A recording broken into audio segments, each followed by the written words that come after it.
മണിയങ്കുളം ഇടവകയിൽ ഈ അടുത്ത കാലത്ത് നടത്തിയ ഒരു യാത്രയിലേക്കാണ് പാദ്രീസ് യാത്രയുടെ ഈ ഒരു എപ്പിസോഡിൽ നിങ്ങളെ കൂട്ടിക്കൊണ്ടു പോകുവാൻ ഞാൻ ആഗ്രഹിക്കുന്നത്. ഇടവകയിലെ വേദപാഠ വിഭാഗത്തിലെ ടീച്ചേഴ്സ് ആൻഡ് സ്റ്റുഡൻസ് എന്നുള്ള നിലയിലാണ് ഈ ഒരു യാത്ര മൂന്നാറിലേക്ക് ഞങ്ങൾ നടത്തിയിരിക്കുന്നത്. ഒരുമിച്ച് ഒരു യാത്ര എന്നുള്ള ചിന്തയോടുകൂടിയാണ് ഈ ഒരു യാത്രയുടെ തുടക്കം തന്നെ ആരംഭം കുറിച്ചിരിക്കുന്നത്.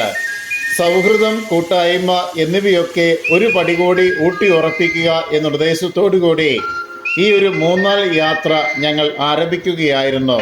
കുട്ടികളുടെയും ടീച്ചേഴ്സിൻ്റെയും ഒക്കെ അവധിക്കാലം നോക്കിയാണ് യാത്രയുടെ ഡേറ്റ് തീരുമാനിച്ചതെങ്കിലും കാലാവസ്ഥ ഞങ്ങൾക്ക് വളരെ പ്രതികൂലമായിട്ടാണ് നിലകൊണ്ടത്. നേരത്തെ തീരുമാനിച്ചുറപ്പിച്ച ഒരു യാത്രയായതുകൊണ്ട് ഡേറ്റ് മാറ്റാനാവാതെ ഞങ്ങൾ യാത്ര കണ്ടിന്യൂ ചെയ്യുകയായിരുന്നു. മഴയായാലും വെയിലായാലും ഞങ്ങളുടെ കുട്ടികൾക്ക് പ്രശ്നമില്ല എന്നുള്ള രീതിയിലാണ് ഈ യാത്രകളിലുടനീളം കുട്ടികൾ ഒന്നിനൊന്നായിട്ട് മുന്നോട്ട് നീങ്ങിക്കൊണ്ടിരുന്നത്. പല സ്ഥലങ്ങളിലും മഴ കാരണം ഞങ്ങൾക്ക് ഇറങ്ങി ആ ഒരു സ്ഥലം എക്സ്പ്ലോർ ചെയ്യുവാൻ സാധിക്കാതെ വന്നിരുന്ന അവസരങ്ങളിൽ പോലും വൈകുന്നേരം ഈ ഒരു ഗവൺമെൻറ് ബൊട്ടാണിക്കൽ ഗാർഡനിൽ മാത്രം അത്യാവശ്യം കുഴപ്പമില്ലാത്തൊരു കാലാവസ്ഥയിൽ ഇറങ്ങിക്കാണുവാനുള്ള വലിയൊരു ഭാഗ്യം ഞങ്ങൾ ലഭിച്ചിരിക്കുകയാണ്. അതിൻ്റെ നല്ല രീതിയിൽ അവർ അർമാദിക്കുകയാണ്.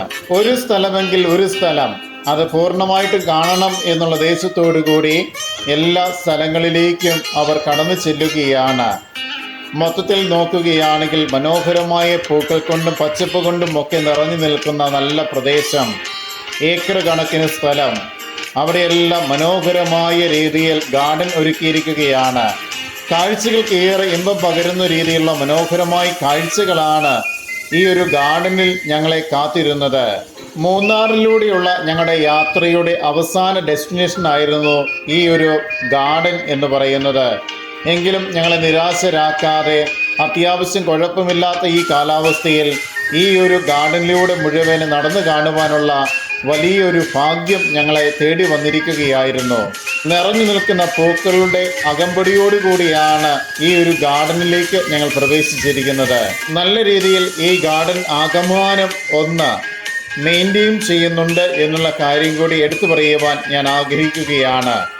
നല്ല രീതിയിൽ വൃത്തിയാക്കുകയും നല്ല രീതിയിൽ ഗാർഡൻ പരിരക്ഷിക്കുകയും ഒക്കെ ചെയ്യുന്ന രീതി എങ്ങോട്ട് നോക്കിയാലും കാണുവാൻ സാധിക്കും. നല്ലൊരു തുക മുടക്കിയാണ് ഇതിലേക്കുള്ള പ്രവേശനം സാധ്യതമാകുന്നത്. എങ്കിൽ പോലും നമ്മൾ കൊടുക്കുന്ന തുകയ്ക്കുള്ള മൂല്യത്തിനനുസരിച്ചുള്ള കാഴ്ചകൾ നമ്മളെ തേടി വരുന്നുണ്ട് എന്നുള്ള കാര്യം കൂടി ഇതിനോട് ചേർന്ന് എടുത്തു പറയുവാൻ ഞാൻ ആഗ്രഹിക്കുകയാണ്.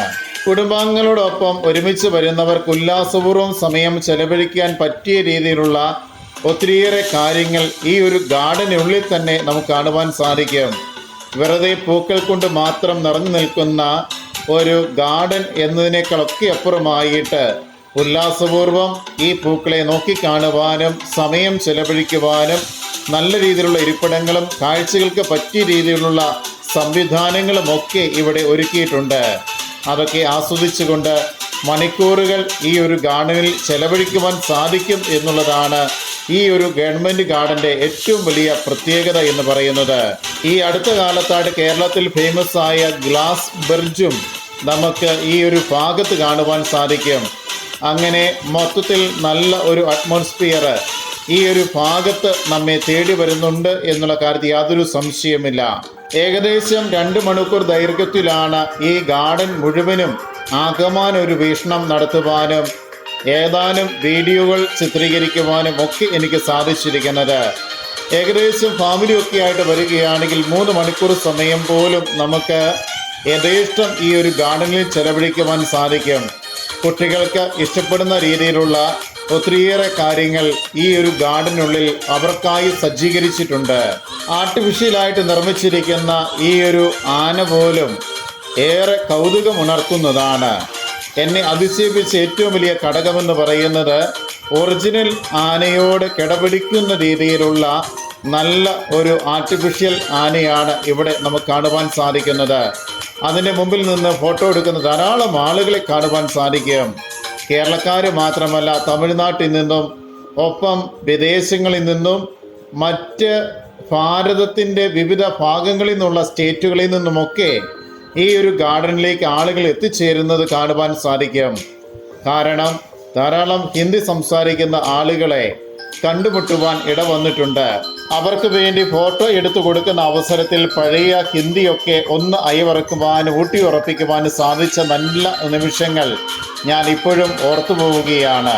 ഗുജറാത്തിലെ ഒരു മിഷൻ എക്സ്പീരിയൻസ് എനിക്ക് ഏറ്റവും കൂടുതൽ പ്രയോജനം ലഭിച്ചതും ഈ ഒരു ഹിന്ദി സംസാരിക്കുവാൻ ഇടവന്നപ്പോൾ മാത്രമാണ്.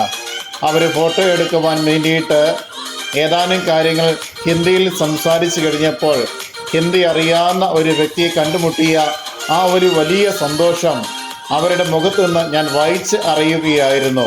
കേരളക്കാർ മാത്രമല്ല, നമ്മുടെ ഭാരതത്തിൻ്റെ വിവിധ സ്റ്റേറ്റുകളിൽ നിന്നുള്ള ആളുകളെ പോലും ഏറെ ആകർഷിക്കുവാൻ കാരണമാകുന്ന വിപുലമായ ഒരു ഗാർഡൻ തന്നെയാണ് ഇവിടെ നമുക്ക് ലഭ്യമായിട്ടുള്ളത് എന്നുള്ള കാര്യം അഭിമാനപൂർവ്വം നമുക്ക് പറയുവാൻ സാധിക്കും. നല്ല സജ്ജീകരണങ്ങൾ ഇവിടെ ആളുകളെ ക്ഷണിച്ചു വരുത്തുന്നു എന്നുള്ളതാണ് ഇതിൽ നിന്ന് മനസ്സിലാക്കുവാൻ സാധിക്കുന്നത്. വലിയ കമാനങ്ങൾ പോലും വൈകുന്നേരം ലൈറ്റിങ്ങോടുകൂടിയുള്ള ഈ ഒരു കമാനങ്ങൾ പോലും ഏറെ ഭംഗിയും ഫോട്ടോ സെക്ഷന് ഏറ്റവും ഉചിതമായ ഒരു കാര്യം കൂടിയാണ് എന്ന് എടുത്തു പറയുവാൻ ഞാൻ ആഗ്രഹിക്കുകയാണ്. ഈ ഒരു സ്ഥലത്തിൻ്റെ രീതിയും കിടപ്പുമൊക്കെ അനുസരിച്ചാണ് ഈ ഒരു ഗാർഡൻ ഡിസൈൻ ചെയ്തിരിക്കുന്നത്. നല്ല ഒരു എഞ്ചിനീയറിംഗ് വൈഭവം ഈ ഒരു ഗാർഡൻ്റെ ആകമാന വീക്ഷണം നടത്തി കഴിയുമ്പോൾ നമുക്ക് മനസ്സിലാക്കുവാൻ സാധിക്കും. അതിൻ്റെ ഡിസൈനിങ്ങും കാര്യങ്ങളുമൊക്കെ അത്തരണത്തിൽ വളരെ മനോഹരമായിട്ട് അവർ ചെയ്തു വെച്ചിട്ടുണ്ട്. പൂക്കൾ വിരിഞ്ഞു നിൽക്കുന്ന സീസൺ കഴിഞ്ഞതിന് ശേഷമാണ് ഞങ്ങൾ എത്തിച്ചേർന്നത്. എന്നിട്ട് പോലും ധാരാളം പൂക്കൾ നിറഞ്ഞു നിൽക്കുന്ന ചെടികളാണ് ഈ ഒരു ഭാഗത്ത് ഞങ്ങൾ കാണുവാൻ സാധിച്ചിരിക്കുന്നത്. അപ്പോൾ നല്ല ഒരു സീസണിൽ ഇവിടെ എത്തിച്ചേരുകയാണെങ്കിൽ ഈ ഒരു ഗാർഡനിലെ ഒരു മനോഹരമായ കാഴ്ചകൾ എത്രമാത്രം ഉണ്ടായിരിക്കും എന്നുള്ള കാര്യം നമ്മളൊന്ന് ചിന്തിച്ചു പോയാൽ മാത്രം മതിയാവും. ഇവിടെ ഒരു വാട്ടർ ഫൗണ്ടനും കൂടിയുണ്ട്. പക്ഷേ നിർഭാഗ്യവശാൽ മഴ കാരണം ആ ഒരു വാട്ടർ ഫൗണ്ടൻ അന്ന് പ്രവർത്തിക്കുന്നില്ല എന്നുള്ള കാര്യം ഞങ്ങൾ മനസ്സിലാക്കുകയായിരുന്നു. ഈ ഒരു ഗാർഡനിലുള്ള വാട്ടർ ഫൗണ്ടൻ ഏറെ മനോഹരമായ കാഴ്ചകളാണ് സമ്മാനിക്കുന്നത് എന്നുള്ള കാര്യം ഇതിനു മുമ്പ് എത്തിച്ചേർന്ന ഏതാനും കുട്ടികളിൽ നിന്ന് ഞാൻ മനസ്സിലാക്കുകയായിരുന്നു. ഞാൻ ഏറെക്കാലം ഗുജറാത്തിലായതുകൊണ്ട് ഈ ഒരു കാലഘട്ടത്തിലാണ് ഇതിൻ്റെ നിർമ്മിതിയൊക്കെ നടത്തിയിരിക്കുന്നത് എന്ന് ഞാൻ മനസ്സിലാക്കുകയാണ്. അതുകൊണ്ട് ഞാൻ മൂന്നാറിൽ എത്തിച്ചേർന്ന അവസരങ്ങളിലൊന്നും ഈ ഒരു ഗാർഡൻ കയറി കാണുവാൻ എനിക്ക് അവസരം ലഭിച്ചിട്ടില്ലായിരുന്നു. ഏതായാലും ഒരു വാട്ടർ ഫൗണ്ടൻ ബാക്കിയായിട്ട് നിലകൊള്ളുകയാണ്. ഗാർഡൻ്റെ ആകമാന വീക്ഷണമെല്ലാം പൂർത്തിയാക്കിയതിന് ശേഷം പിന്നീട് ബസ്സിൻ്റെ അരികിൽ നിന്ന് ഈ ഒരു മുകളിൽ നിന്ന് ഞാൻ ഈ ഒരു മനോഹരമായ കാഴ്ചകൾ അതും ഗാർഡൻ്റെ ആകമാന വീക്ഷണം ഒന്ന് ഒപ്പിയെടുക്കുവാൻ പരിശ്രമിക്കുകയായിരുന്നു.